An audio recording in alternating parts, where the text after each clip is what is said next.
Escuela Municipal de Danzas de Lambaré. Reconocimiento Ministerial número 14/1992. Se imparten clases de danza paraguaya, danza española, danza clásica complemento, educación musical para la danza y pre-ballet.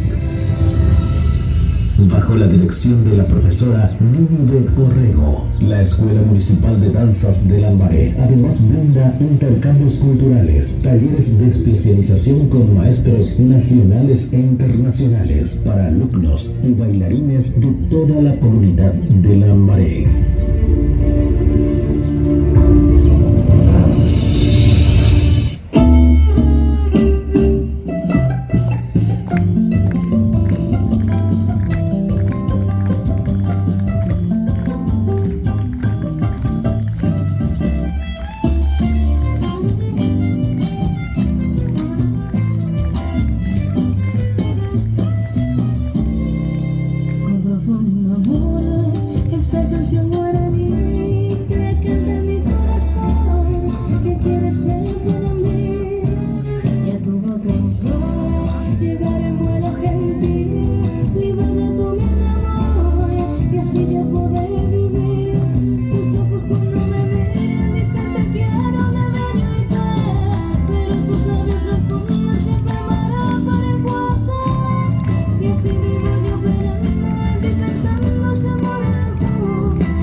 Rubias morenas o trigueñas, mujeres hay para el querer de toda la haya, mas en lograr amor te empeñas, debe ser ella una bella paraguaya, ser paraguaya lo proclama, el mirar pleno de dulzura, de ternura, el talle que al andar derrama y muele sal en la cintura.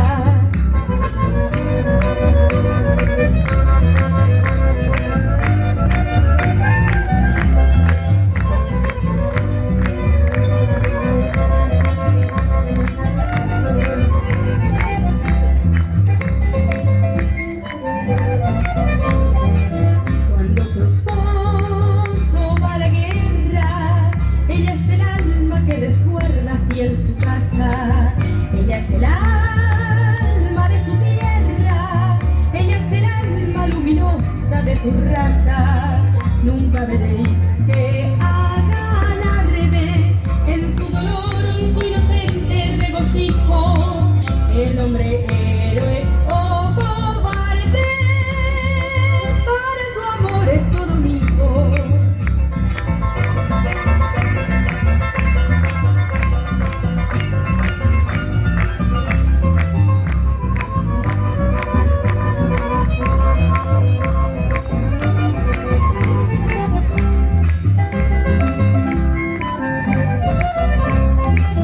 En esta tierra de valientes, el más valiente entre valientes queda preso. Cuando no se